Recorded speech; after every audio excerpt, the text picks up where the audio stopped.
And now, from the combined newsrooms of KARK4 and Fox 16, breaking news coverage. And good afternoon to you. I'm Mitch McCoy here at KARK4 and Fox 16, joined by Fox 16 anchor Kevin Kelly. He just broke brand new details in a reported kidnapping case that we've been following all morning long. Kevin, your source is telling you that the victim in this kidnapping, Shaquille Jones, is safe. Yeah, and that's really the good news, especially considering the circumstances of how this entire event unfolded. But my source just reached out to me probably within the last 10 to 15 minutes and confirmed to me that Shaquille Jones has been found safe. She was found in Jackson, Mississippi, or just north of Jackson, Mississippi. And let me explain, Mitch, how this kind of all unfolded according to my source. The Jacksonville Police Department obviously was working this case as soon as it cracked. And when they, U.S. Marshals found out about this, they immediately contacted the Jacksonville Police Department and said, hey, can we lend a helping hand? And of course, the Jacksonville Police Department said, yeah, we need all the help we can get.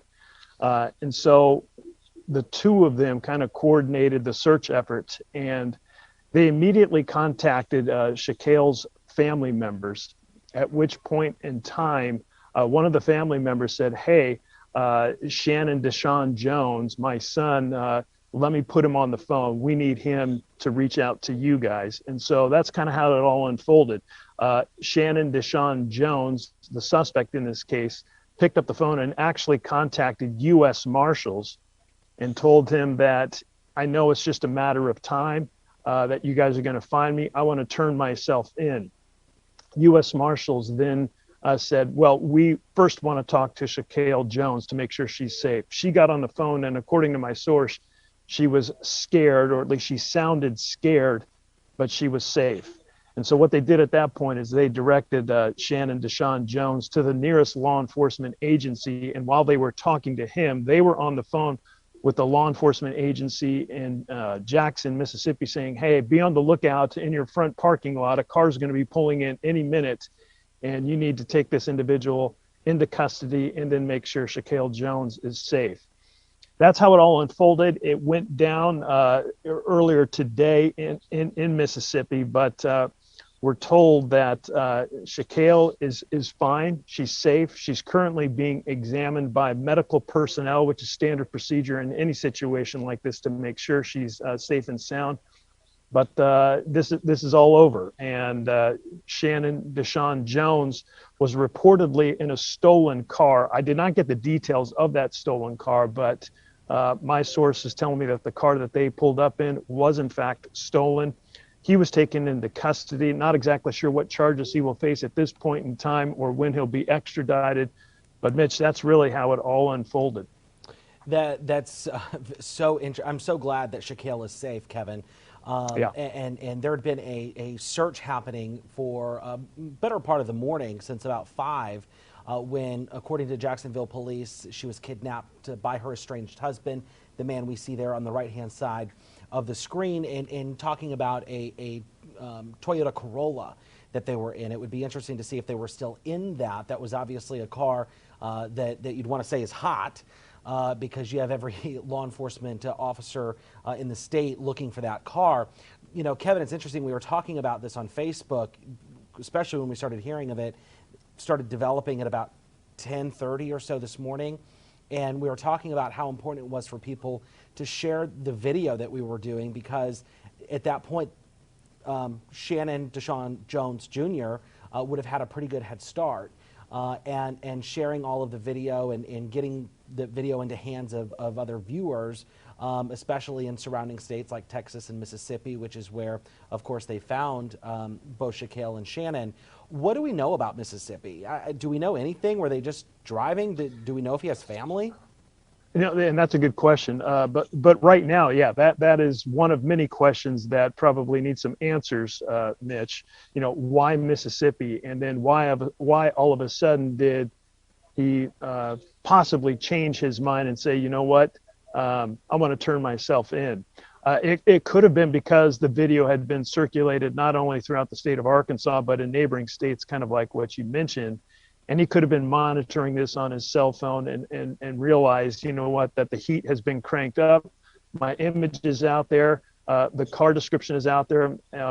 There's so many factors that could have come into play in this situation. But according to my source, when he did talk to Shaquille Jones as well as Shannon Jones on the phone, he said both of them sounded scared.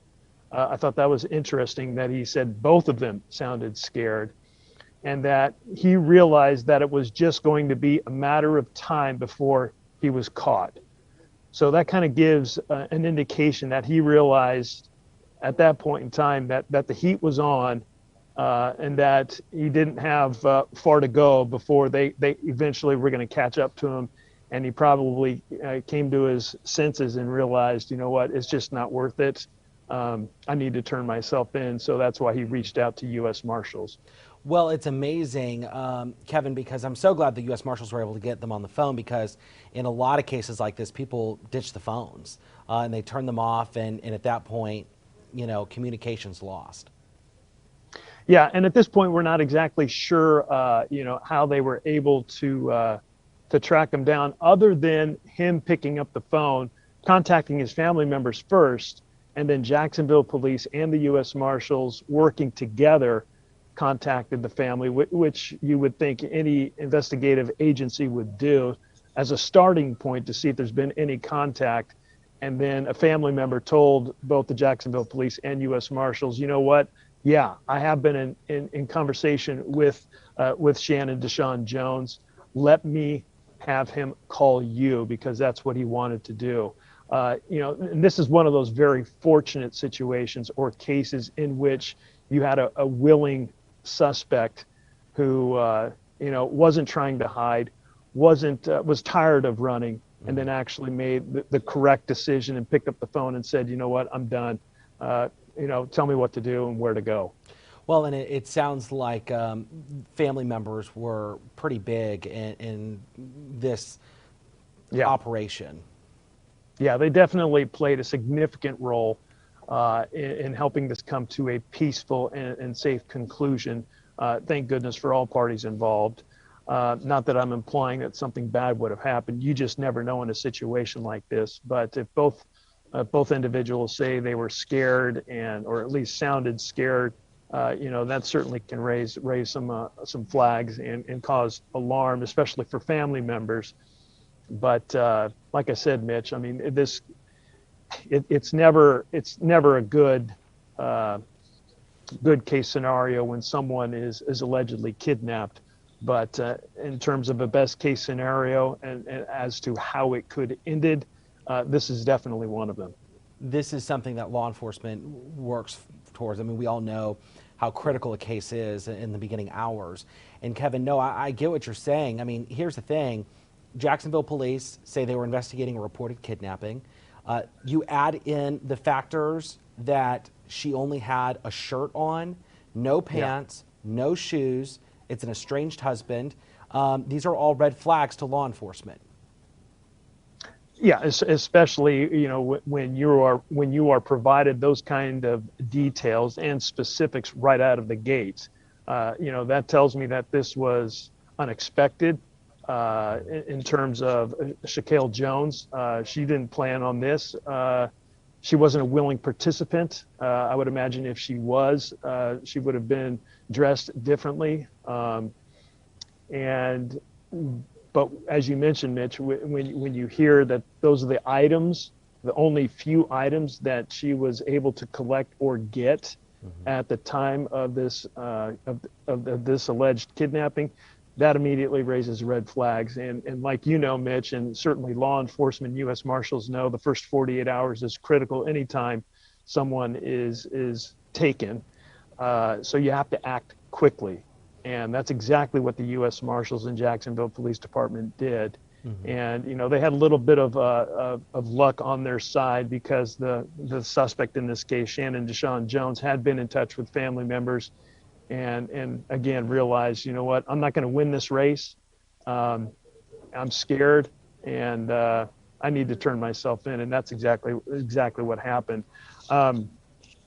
So I do know that agents from the U.S. Marshals are en route to meet him at this local law enforcement agency. I don't know which agency or law enforcement agency he turned himself into, but I know he's in custody. I know agents from the U.S. Marshals Service are en route to talk with him. I don't know what charges he will potentially face. I'm sure that there will be a number of charges, but that will be determined at a later point in time. And then at some point, I'm sure he'll be extradited back to the state of Arkansas. Yeah, you're absolutely right.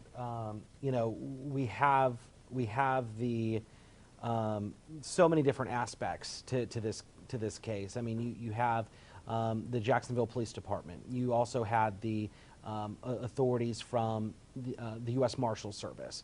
So at this point, you're right. I mean, you're going to send, and you had mentioned that the victim, Shaquille, she's getting medically cleared. That's normal, especially after something like this. And then she'll be interviewed by authorities at some point. You can imagine that Shannon Deshaun Jones Jr.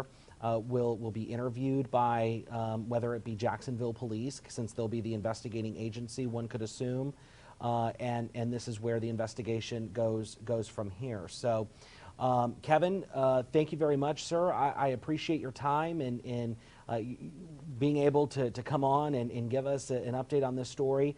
Want to remind folks that fox16.com, krk.com has more information if you missed any part of our stream. Kevin is going to continue to work with his sources. He'll have live coverage beginning on Fox 16 News at 5:30. And then, of course, we'll have our newscasts on KRK as well throughout the afternoon. But, Kevin, I appreciate it. Thank you, sir. No problem. Anytime, Mitch. Thanks.